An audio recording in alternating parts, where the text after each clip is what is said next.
Hailing from Giddings, Texas, is one of the greatest pitchers you likely never heard of, Hilton Lee Smith. Hilton Smith was a great pitcher, primarily for the Kansas City Monarchs. And Hilton Smith pitched alongside the legendary Satchel Paige, and they were polar opposites. When Satchel walked in the room, oh, the room lit up. Oh, you knew he was in the room. And if you didn't know, he was going to let you know that he was in the room. Hilton Smith was the exact opposite, very quiet, very workmanlike, unassuming, but just as lethal, possessing what many believe to be the greatest curveball this sport has ever seen. Hilton Smith was indeed the truth.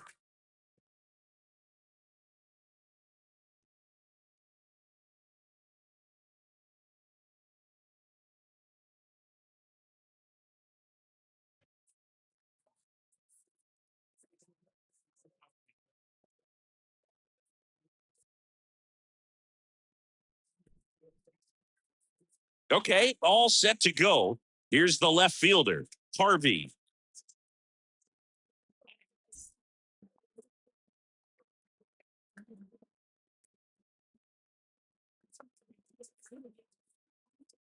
Here comes a pitch. Misses off the plate, and this one is off and running. I think it's very important to establish the inside part of the plate early, sets the tone for the rest of the game. Pitch misses there. 2 balls, no strikes, the count. And a swing and a miss. Hilton Smith didn't get the same kind of fame as his longtime teammate Satchel Paige, but he was just as good. Roy Campanella played against them, and he said you couldn't tell the difference between them when Smith came in to relieve Satchel on the mound. Showed a willingness to drive that pitch the opposite way. Didn't get jumpy, didn't try to pull the ball. He let it get deep, took the barrel right to it, and then extended through the swing for the line drive base hit. That hits the dirt, and the count even 1-1. Great story about how Hilton started his pro career. In 1931, he beat a former Negro League pitcher named Willie Owens, who recommended him to his semi-pro team, the Austin Black Senators. They signed him up, and a week later, he pitched Austin to a win over the Chicago American Giants. And fouled off. Smith wheels and deals. Knocks it down. No, he's in there. Couldn't have timed it up any better than that. That pretty much split the zone down the middle, and those are the ones where you got to make them pay. Bell at the plate now, and that's inside. Harvey, the lead runner at second. Reese over at first with 1 away. Swing and a high fly ball down the right field line. Bradley brings it in with a nice running grab. Here's the third baseman, Taylor. That catches the zone for a strike, and it's 0-1. Pitch misses, 1-1. The next offering misses, and a count 2-1. Next offering misses, and the count is 3-1. Now a screamer into the outfield. Bradley makes the play, and it's out number 3.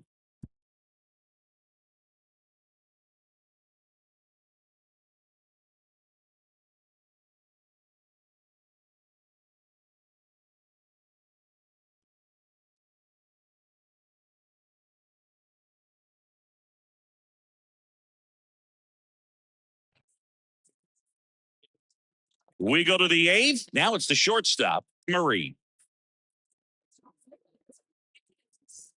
Hilton Smith only pitched in 1 game for the Monarchs in 1936, but in 37, he led them with 11 wins, including 9 at home in Kansas City. In the air, right side, grabs it on the run, and there's 1 down. As great as Hilton was in 1937, he was even better in 38. He only lost twice and had easily the highest WAR of any player in the Negro American League. And he got the win while striking out 3 batters in the East-West All-Star game. Next offering is fouled back. Here's one example of how dominant Hilton Smith could be. In his 1937 no-hitter against the Chicago American Giants, Chicago only hit the ball out of the infield twice the whole game. That's overwhelming stuff. Hacks and misses. It's a strikeout. So up next, Hayes. And first offering is fouled off.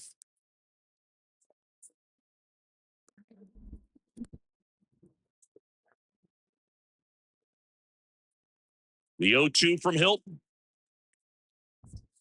You see the velocity 97 with that fastball. And miss, struck him out. And good work there as he gets a 1-2-3. All set to start the ninth in this one. And here is Smith. He swings and fouls one off. Smith wheels and deals. And right back to the mound. In plenty of time to first. Smith just 2 outs from locking up the win. Glass in the box now. No balls and a strike. Strike 2. The 0-2. Got it by him for the K. So they're down to their final out. And now the first baseman, Bates. Ball 1, no strikes.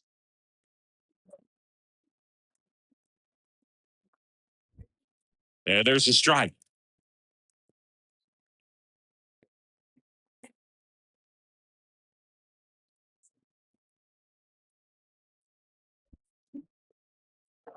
On the line, base hit.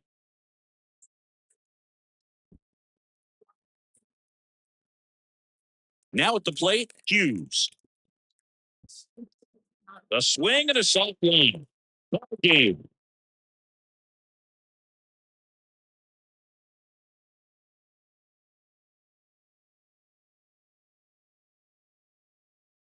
Buck O'Neill believed that Hilton Smith had the greatest curveball this sport has ever seen. The legendary Monty Irvin would go on to say that it was the greatest curveball that he had the displeasure of ever trying to hit. He threw the big 12-6 breaker, and he threw what he called a tight curveball, where he would drop down 3/4, and he threw it all with pinpoint control. As a matter of fact, Monty Irvin would go on to say that you could know where his curveball was coming from, and the break and bite on it was so sharp, you still couldn't hit it.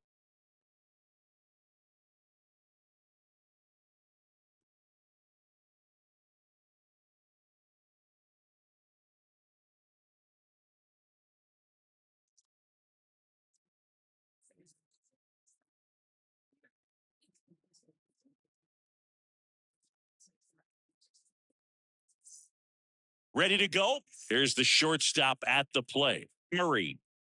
And here it comes.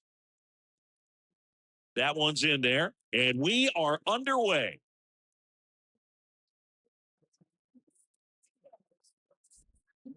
Next offering is in for a strike. Smith wheels and deals. Battling here as he fouls it away. That breaking stuff from Hilton Smith is just so tough to hit. Sammy Hughes was a star in the Negro leagues, and he said he'd rather face Satchel than Smith because of how sharp Hilton's breaking stuff was. And now here is Taylor. Now a drag bunt, third base side, and that's just foul. All right, Siggy, who had the best breaking stuff of anyone you had to face in your career? I'd say Pedro Martinez's slider was pretty devastating.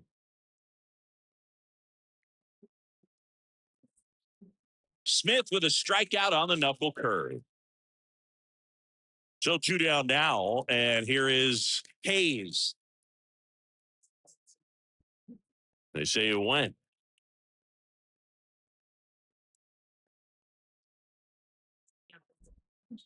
Oh, and 2 as he waves at that one. You asked me about pitchers with great breaking stuff. Who stands out to you as having the best breaking pitches over the last few decades? Chris, when Doc Gooden came up, you think about that fastball, the four-seamer with the carry, but the curveball coming out of the same slot. That curveball from Doc Gooden was absolutely nasty. Back now at Muehlbach Field. Now it's the switch-hitting outfielder, Smith. CC Sabathia would be another with a great slider, and Randy Johnson, of course, as well. For both those guys, I can't imagine what it was like for the few left-handed batters that had to dig in against two giant lefties with nasty sliders. The 0-2 from Hilton. Struck him out looking. So digging in, Glass.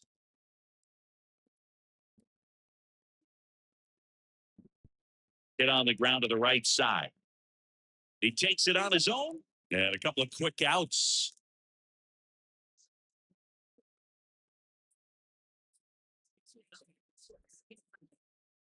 Man, this guy's got a great feel for his breaking ball today. Comes up empty on the swing, 0-2 now. Hilton gets a whiff on the slur.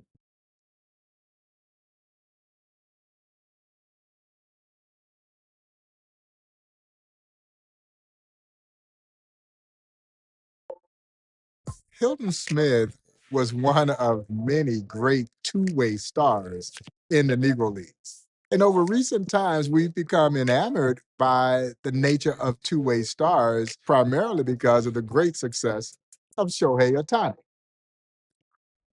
Well, the Negro Leagues were filled with great two-way stars, and Hilton Smith was just one of many. And what made Hilton so special was when he wasn't pitching, he played the outfield and had a lifetime batting average over 300.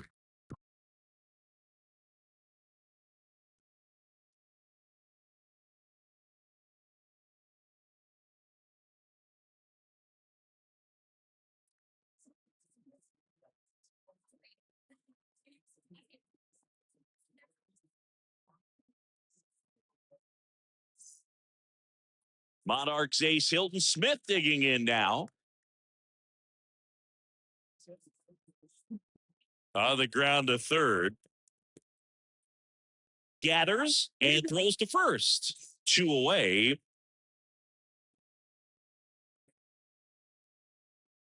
Maybe the best season of Hilton Smith's career was 1941. He went 10-0 for Kansas City, a 1.53 ERA, and on top of that, he batted .353 and he slugged .500. The wind to the pitch. And a liner running into right center for a base hit.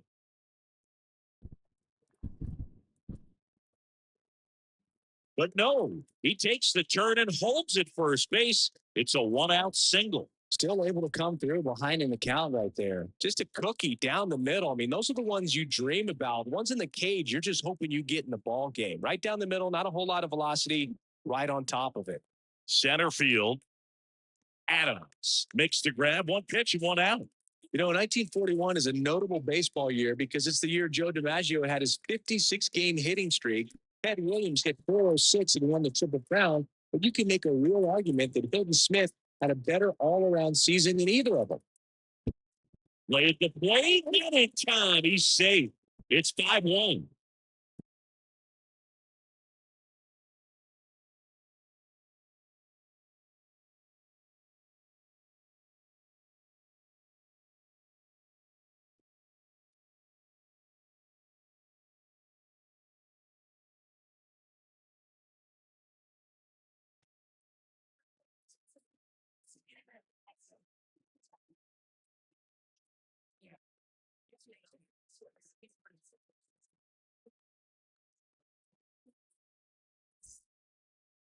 Here's the two-way threat, Hilton Smith.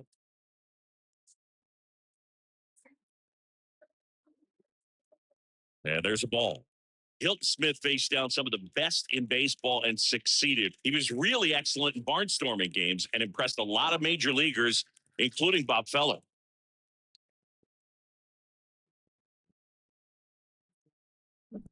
Bounce to third. Stops it on a slide. The throw on the money. Nice play.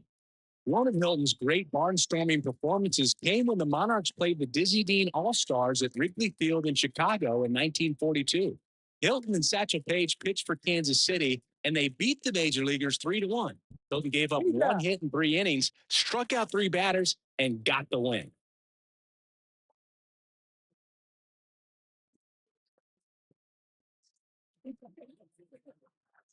He's got it, and that'll end the inning.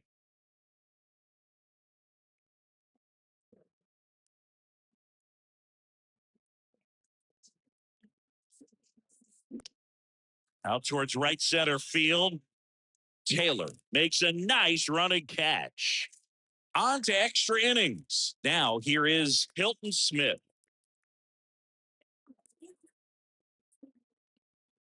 The pitch. And first offering is fouled off.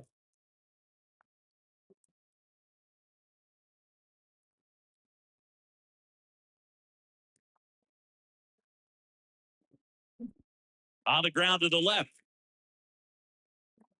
One away in the top half of the 10.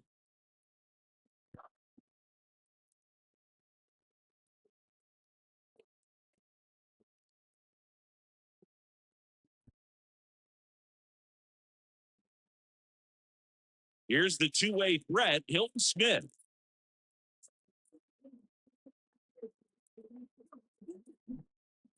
Line drive, come on. Hilton Smith faced down some of the best in baseball and succeeded. He was really excellent in barnstorming games and impressed a lot of major leaguers, including Bob Feller. That one the other way and makes the play, and that's out number 3.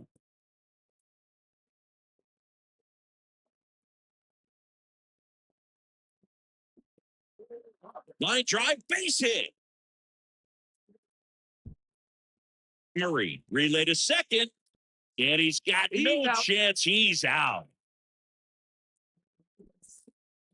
One of Hilton's great barnstorming performances came when the Monarchs played the Dizzy Dean All-Stars at Wrigley Field in Chicago in 1942.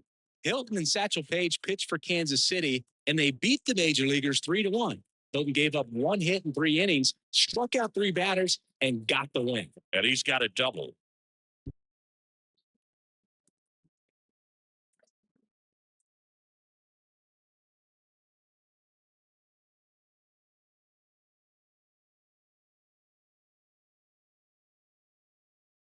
His first game in Kansas City, his first full season with the Monarchs in 1937, what did Hilton Smith do? He only threw a perfect game. Yeah, he blanked the Chicago American Giants 4-0. Hilton Smith had that great breaking ball and then a dominating fastball to go on top of it. You've got to sit on his fastball, and then you had virtually no chance of hitting his curveball. That went along with a repertoire of other great pitches, but the curveball was the pitch that really made Hilton Smith unhittable.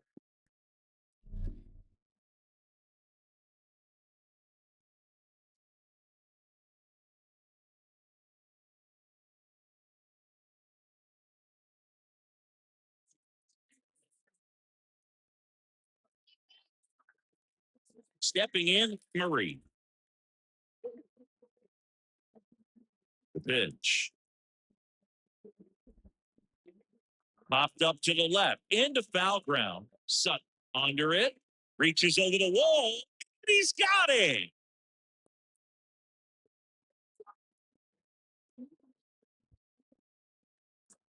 And first offering is fouled off. Next offering is in for a strike. Swings and misses, struck him out. Now, Hayes. That's in there. Strike 1.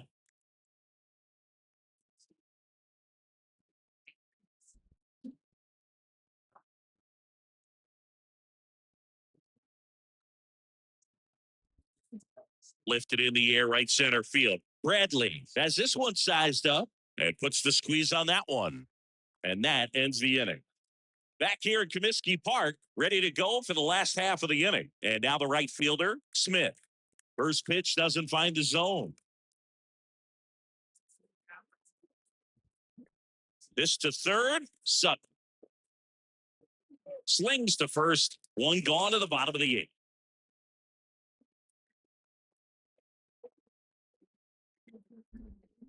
Got it started a little too early, strike one. Next offering is downstairs.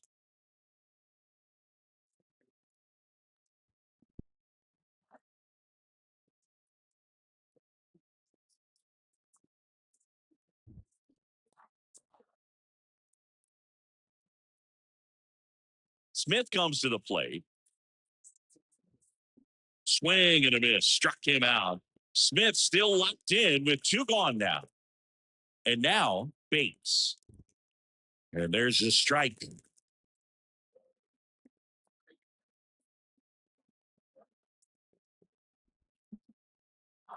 He normally does damage on that pitch in that location. Just a swing and a miss there. I don't think you want to throw it again, though. Got him swinging. Back here at the ballpark, all set for the bottom of the ninth. And here's the catcher, Hughes. This one popped up.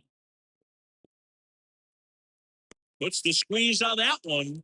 And there's one away.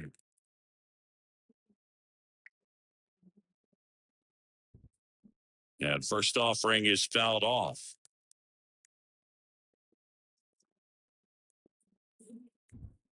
Next offering is in for a strike.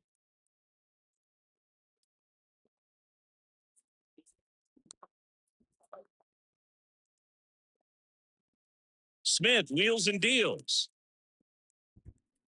Spoils a two-strike pitch, and he'll see another. The 0-2 from Hilton. And down on strikes he goes. And now Hilton Smith just one out from history. So they turn to a bat off the bench for the pitcher, Mason, trying to get something going for him with two away. The 1-0 from Smith. On the ground. It's over. Hilton Smith tosses a perfect game. What a performance.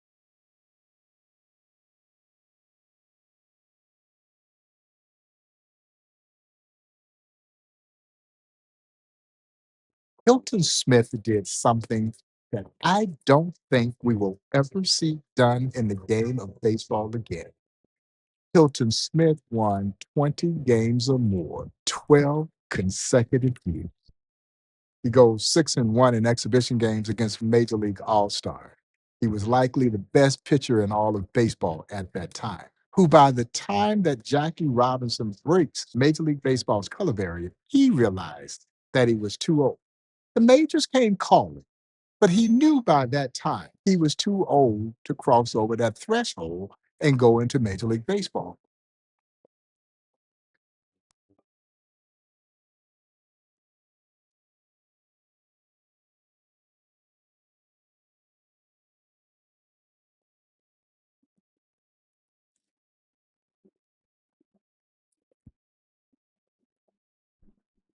Now the left fielder, Harvey. And a pitch. And first offering is fouled off. Maybe a strikeout, and you need a ball perhaps on the ground for a double play or get yourself a pop-up, something, but you got to make some pitches. But if he can battle and get through this, he can earn some points. At the plate, Marshall. First pitch, and that's in for a strike. And he's down 0-2 as he swings through it. The next pitch misses, and that's ball one.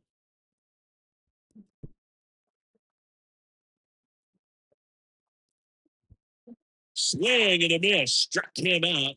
Hilton needs just one more out to escape danger. Reese in the box now. Takes strike one.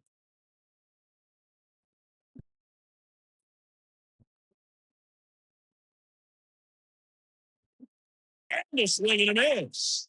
Hilton Smith tight.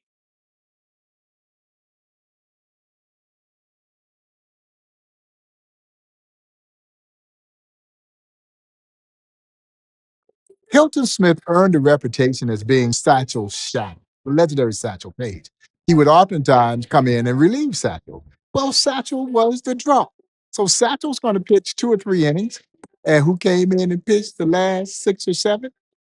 Hilton Smith.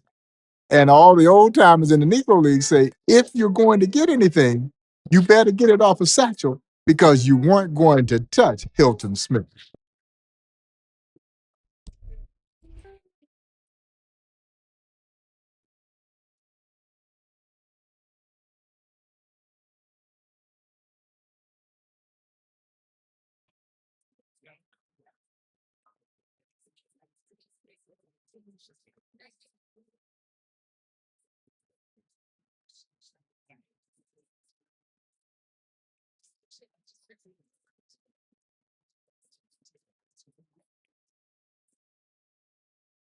Terry, the next to hit, and a pitch. And a good eye there. It really does Hilton Smith a disservice to think of him only as Satchel Paige's shadow. But Smith always knew he was just as good on the mound, even if Satchel was the box office main attraction. Smith kicks and delivers. Swing and a miss, struck him out. So up next, Cole. And that's in there for strike one. Yeah, there are a lot of major leaguers who found out just how good Hilton Smith was, too. In 1937, he threw a shutout against a team with Bob Feller, Vince DiMaggio, and Johnny Mize as part of a barnstorming series. And in all 3 games he pitched, the right players didn't score a single run off him. And now, Gordon. That's off the mark, and it's 1-0. Hilton was so good in interracial games over the years that Mize and Stan Musial both said he had as good a curveball as they've ever seen. High praise coming from 2 Hall of Fame players. Swings through it, and that's a strikeout.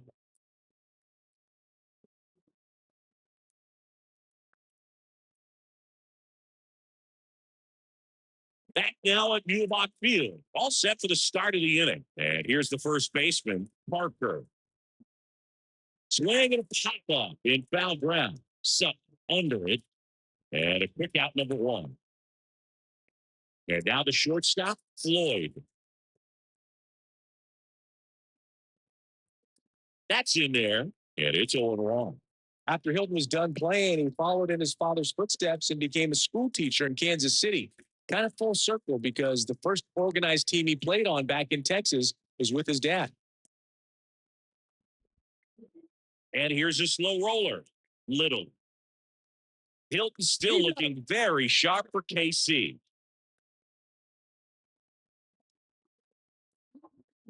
Swings through that one. 0-1.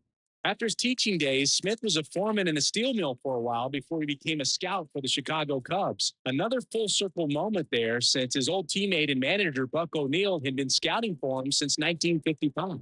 Swing and a miss, and that is that.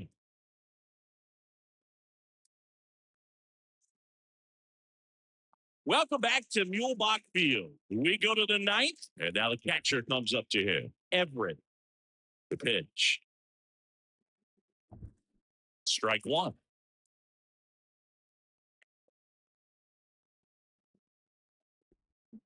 Owen Tuesday waves it that way. That one missed.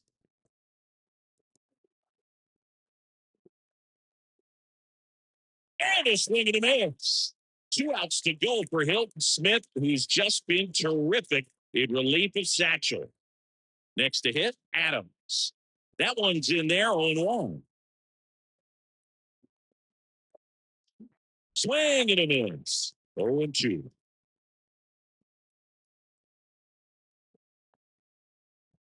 Gonna count 1-2.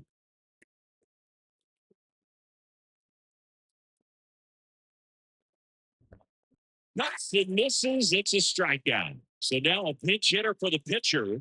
Done. Big spot for him here. Pitch misses inside, and that's ball 1.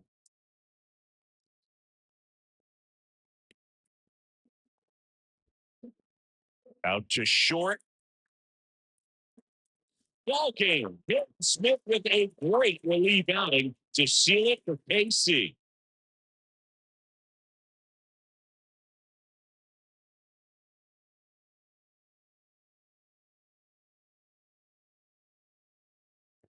It is Hilton Smith who is credited with having introduced or recommended Jackie Roosevelt Robinson to Kansas City Monarchs owner James Leslie Wilson. Hilton had seen Jackie playing against a white military baseball team that had major league players on it in 1942. He quickly recommended Jackie to Monarchs owner James Leslie Wilkinson. When Jackie gets discharged from the military in 1944, he writes to Monarchs owner J.O. Wilkinson, and Wilkie gives him a tryout. He makes the team and he joins the Kansas City Monarchs in 1945. Many credit Hilton Smith for introducing us to the man that would break Major League Baseball's 6-decade long self imposed color barrier.